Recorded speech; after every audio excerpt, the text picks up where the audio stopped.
Consumers want to know the facts about the products they buy. But America's agriculture landscape is not easy to navigate. Between different companies, scientific advancement, government regulations, advertising campaigns, and an unhealthy amount of myth and misconception, anyone would be hard-pressed to make sense of it. That's where Real Ag comes in. From the producers who make your food to the store where you buy the final product and everything in between. This is Real Ag.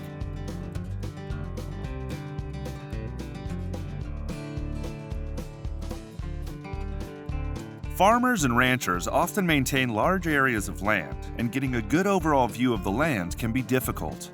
This is where aerial imagery can become a vital tool in the management of farmland. Images from drones, planes, and even satellite imagery can become useful. Whether it's searching for dry spots to find out what areas need to be watered more, searching for pest infestations, as well as information necessary in deciding how much fertilizer to utilize, aerial imagery is a tool that benefits many farmers and ranchers. We will speak with a subscription aerial imagery provider as we take a deeper look at aerial imagery on this episode of Real Ag. Production of Real Ag is made possible in part by an underwriting grant from the Kansas Soybean Commission, the Soybean Checkoff, progress powered by farmers. Companies such as TerrAvion have taken on the task of helping farmers get aerial image readings of their crops, land, and pastures. But what exactly does TerrAvion do, and how does it affect the agriculture industry? So TerrAvion is the nation's leader in fixed-wing aerial imagery. And so we fly over fields gathering information via the aircraft, fixed-wing aircraft. We capture natural color, infrared, NDVI, and thermal imagery. The big goal with this is just to give guys, growers, producers, crop consultants a bird's eye view of what's going on in the field and give them at super high resolution. So our resolution is different than what you would get similar to a satellite. It's actually 18 centimeters, so basically the size of a normal sized iPad is the pixel size that you get with our imagery. So guys can pick out any type of irrigation issue if you're in irrigation land, fertility issues, pest issues such as spider mites, grasshoppers, that type of thing. And what guys like the most about it is it takes the blindfolds off of what is actually going on in the field, and they can see it, on a weekly basis with our imagery. It basically gives a grower a peace of mind in terms of, what's going on in the field. He can have a general idea if he needs to fix an issue, if he's low in fertility in an area, if he's,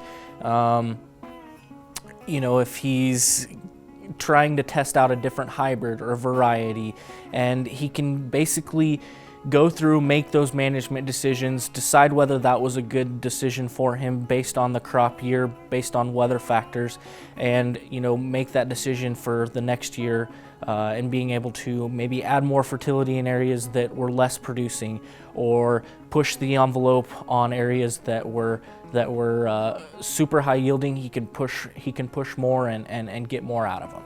Crop mapping is important in terms of getting an idea of how the progression of the crop goes throughout the year, because at different stage points, the crop itself has different areas of stress that are possible. You think maybe early season you could have drowned out, maybe poor stands via cold weather. As you move further along into the year, you get V6 type corn, and that's when the plant really kicks off and takes up a lot of moisture and nutrients. And at that point, you can quantify different things. So if you have poor stand counts, you can see with the imagery and say, hey, maybe I need to go out and replant. You're at the V6 stage, where it's a bunch of nutrient uptake is going on, irrigation, water uptake.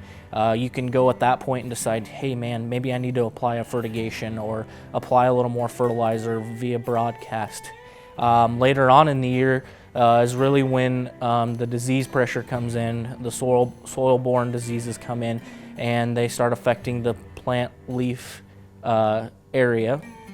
And so, the more area that's taken up by this disease pressure, it doesn't allow the plant to produce chlorophyll, and essentially with that, they don't produce as much yield. And so if we can quantify that with the crop mapping, with the aerial imagery, we can help maybe confine those zones with different applications of fungicide, insecticides, that type of thing.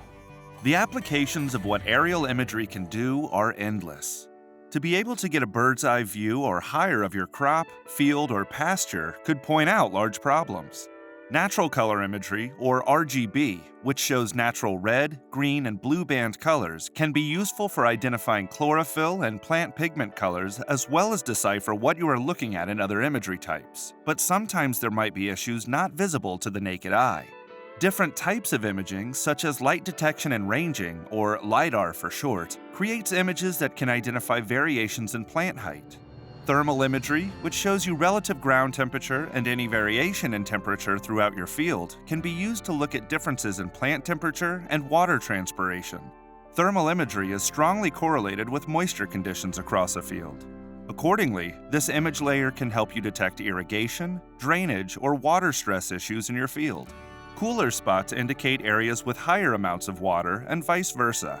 Color infrared imagery, a combination of NIR and red and green, is used to quantify biomass variation and plant health characteristics in a field.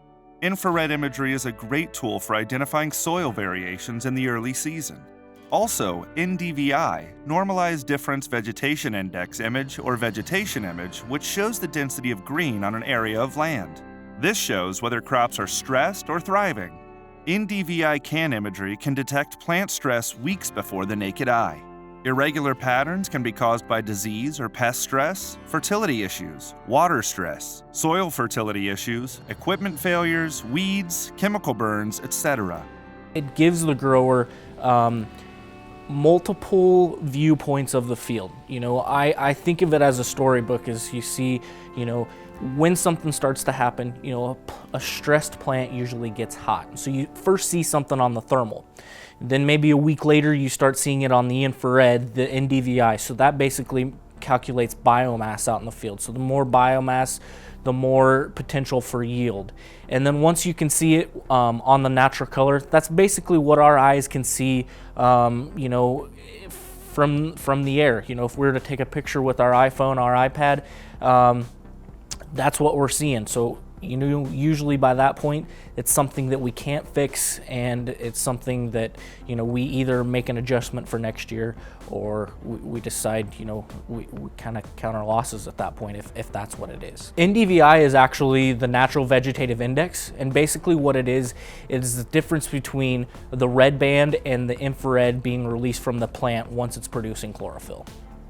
So the more NDVI, the better, the healthier growing plant in most cases. NDVI sits on a scale from 0 to 1. Typically a healthy growing plant usually sits in that 0.5 to 0.6, maybe even 0.7 in some cases. Using aerial imagery, kind of moving forward and helping growers, manage better each field, their whole farm. I see a lot of restrictions when you talk about maybe fertilizer being able to be put out. We have the issues in different states across the United States where maybe the over application of nitrogen fertilizer is causing issues with water sources. Even in the state, I'm from Nebraska, we have issues with high nitrate levels, and I see us taking that next step and helping our farmers take that next step and applying the fertilizer when needed, rather than just going out there and dumping it on because that's how we've done it for 30, 40 years. The imagery basically it allows you to make those maps and vertebrate different things on. It shows you the timeline of when that crop really needs more fertilizer, maybe it doesn't at certain points. So aerial imagery, at that high resolution, it just allows the grower to see more refined areas and apply things, fertilizer, water when needed, and not overusing it. There are a variety of ways property owners or managers could get information regarding the state of their crops or fields. From small unmanned drones to high-flying airplanes to orbiting satellite imagery, But what are the differences in these types of imagery, and what are the best types for researching information on a crop or field? So the difference between aerial imagery and satellite imagery is tremendous. With the satellite, you're getting 5 to 10 meter resolution, typically at best. And if you can kind of reference that, it's the size of a shop building, maybe half the building. It depends on the size of the shop, but that's basically 1 pixel. Aerial imagery is basically the size of an iPad, 9 inches, 18 centimeters in resolution. With it, you can't see exactly down to the single plant, but it allows you to see down to the specific row. So if you wanted to evaluate a hybrid or a variety down to a single row, or be able to pick out pest issues, disease pressure, it truly allows you to see down to the row of what's going on, rather than a larger area like the satellite. So with our company, we fly at 7,500 feet. And so basically you're catching a mile-wide swath of a field. In most cases, we fly irrigated areas. We're flying, I shouldn't say just irrigated, we're flying essentially everywhere where we have our customers. And it allows us basically not to stitch any of it together like what you're getting with the drone. And so the important thing about it is we can collect a lot of data. It's still high resolution. You can see down to the row, not the specific plant, but 1, 2, and then 3, we can get it turned around fast because we can process it, once the plane has hit the runway, and get it back to the grower in an 11 to 11 and a half hour timeline. That makes it, at that point, it makes it something that the grower can use and take action on, and not wait 2 or 3 days down the line and receive back. It's being able to capture that data, in large amounts for, efficient cost, essentially. If you think of a drone, you can't fly a drone that's out of the line of sight. And so, maybe you're sitting at the side of the field and you're flying 150 acres. You have to be able to see that drone at all times. And so maybe it takes a battery or 2 batteries to fly the whole field. It takes us a split second to fly across the field.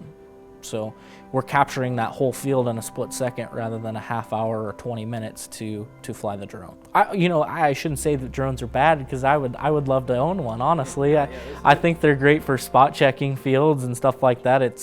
I actually have a coworker in Kansas. He lives down south of Salina, and he uses his drone all the time to go up and take pictures of fields, whether they're green snapped or different things, or corn borer issues or something like that. And it just gives us a better idea of what's going on in the field before we go out there. Maybe we don't need to go out there, and we can see it from the drone image that we've ground truthed from the aerial imagery that we're getting. So we're using multiple technologies on top of each other, and using our time more efficiently than going out there walking around going, oh my gosh, where am I at? Is this the right spot I need to be in? And so it's just using it to the ability that it has, and not necessarily on a wide scale. And it's funny, we've had our CEO, he's been asked a couple times, he goes, if restrictions change with unmanned aircraft, do you see us, as an aerial company, going to, maybe a larger unmanned aircraft at some point? And he said, I'm not gonna throw that idea out. We just have to wait to see, what the restrictions and the rules and the guidelines that are given to us.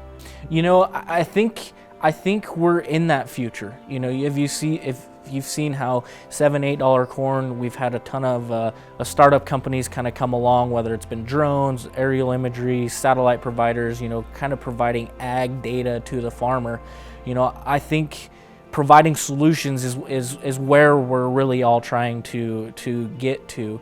And I think aerial imagery is the best option at this point, because you with the capabilities you have with the drone and the restrictions that that are on those, you just can't collect the data at the high resolution and as efficiently as you can with the aerial imagery.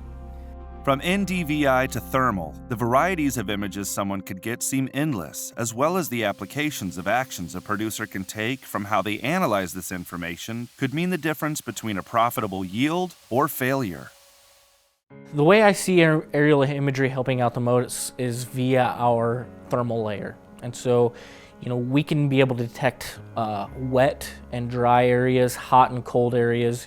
The wetter it is, in most cases, the cooler it is. And so if we can kind of pick and choose where, maybe we have even emergence of water across the whole field, maybe we don't need to irrigate again. Maybe we can save a pass of irrigation and save, thousands of gallons being pumped out onto the field.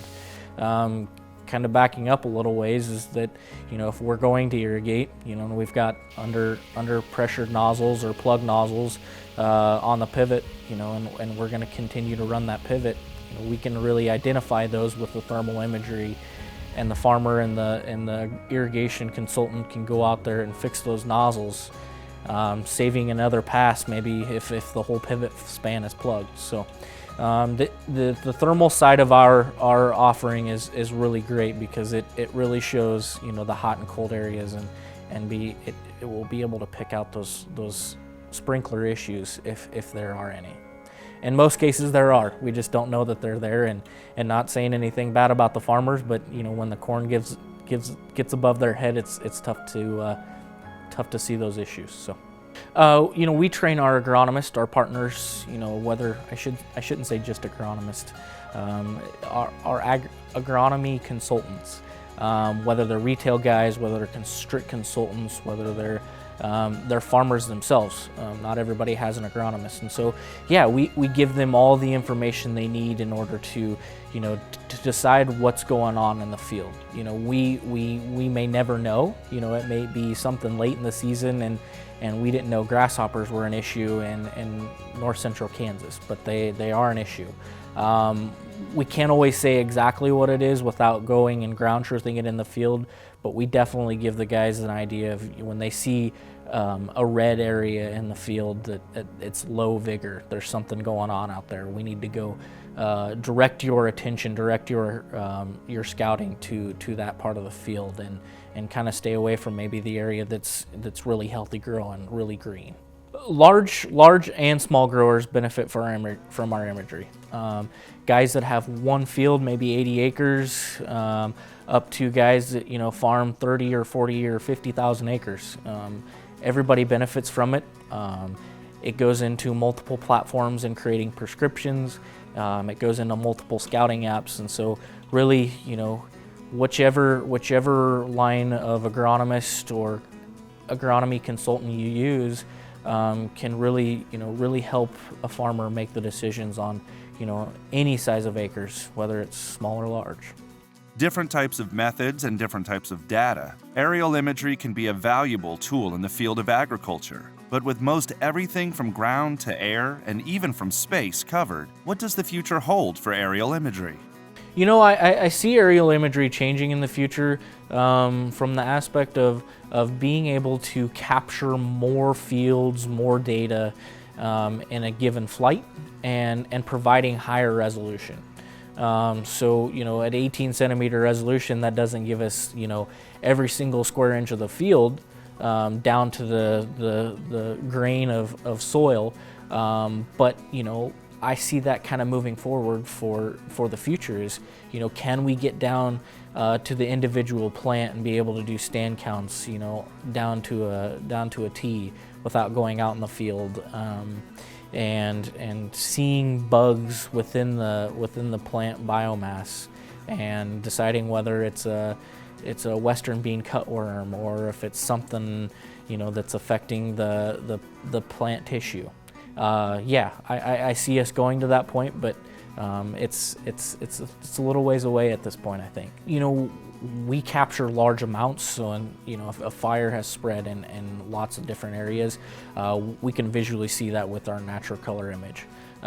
We've done a lot of in the past with California wildfires of being able to assess the damage of how wide the spread has the fire has gotten, and and in most cases, people really, really respect that because they can see, different areas of the forest that have been affected. We can use it in a lot of different ways. One thing that really sticks out to me that TerrAvion used their imagery on is assessing wildfire damage over the past, it seems like, a couple years in California. And so we went out and assessed the damage, of different neighborhoods, different forest areas, and really provided that data back to the National Forestry Service and people that were desiring it to kind of help with, coping areas to make decisions on what's next. They have asked us a few times. We really want to stick in agriculture. We really want to dig our roots deep in agriculture and really provide a better service and continuing forward with agriculture and farmers rather than getting into the governmental side of it. From a drone, a plane, or a satellite, aerial imagery can help large and small growers alike. Whether it's investigating lower yields to looking at the damage caused by a fire, different types of equipment can help or hinder any operation depending on how you use it and whether it is the right tool for the right job. We hope you enjoyed this episode of Real Ag on Aerial Imagery. As always, you can check out this and other episodes of Real Ag by going to shptv.org. From the producers at Smoky Hills Public Television, this has been Real Ag. Production of Real Ag is made possible in part by an underwriting grant from the Kansas Soybean Commission, the Soybean Checkoff, progress powered by farmers.